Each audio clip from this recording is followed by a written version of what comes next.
টানা এক মাসেরও বেশি সময় ধরে তীব্র গরমে হাঁপিয়ে উঠেছিল জনজীবন।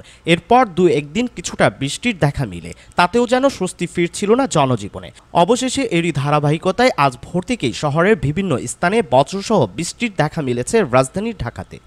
আজ শনিবার ভোর থেকেই ঢাকার আকাশে অন্ধকার নেমে আসে। সকাল 7:30টার পর থেকে শুরু হয় ঝুম বৃষ্টি, যা চলে প্রায় 8:30 পর্যন্ত। প্রায় 1.5 ঘন্টার এই বৃষ্টিতে রাজধানীর বিভিন্ন এলাকায় সৃষ্টি হচ্ছে জলবদ্ধতা। যদিও সরকারি ছুটির দিন হওয়ায় শনিবার সকালে ঢাকার সড়ক অনেকটাই ফাঁকা ছিল, তবে ঢাকায় তুমুল বৃষ্টির সত্ত্বেও যাদের বের হতে হয়েছে তাদের পড়তে হয়েছে ভোগান্তিতে।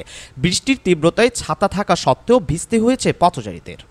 মালিবাগ, শান্তিনগর, সায়দাবাদ, শনিয়াকড়া, পুরান ঢাকা, বংশাল, নাজিমুদ্দিন রোড, ধানমন্ডি, মিরপুর 13, হাতিঝিলের কিছু অংশ, আগারগাঁও থেকে জাহাঙ্গীরনগর গেট যেতে নতুন রাস্তায়, খামারবাড়ি থেকে ফার্মগেট, তেজগাঁও ট্রাক স্ট্যান্ড সংলগ্ন এলাকা, মোহাম্মদপুরের কিছু অংশ, মেরুলবাড্ডা ডিআইটি প্রজেক্ট এলাকায়, মোহাম্মদপুর ইসিবি, গুলশান লেকপার এলাকার সংযোগ সড়ক সহ বিভিন্ন সড়ক ও অলিগলিতে জলবদ্ধতা সৃষ্টি হয়েছে। সকালে যারা কাজে বের হয়েছিলেন বৃষ্টির কারণে তাদের পড়তে হয়েছিল ভোগান্তিতে।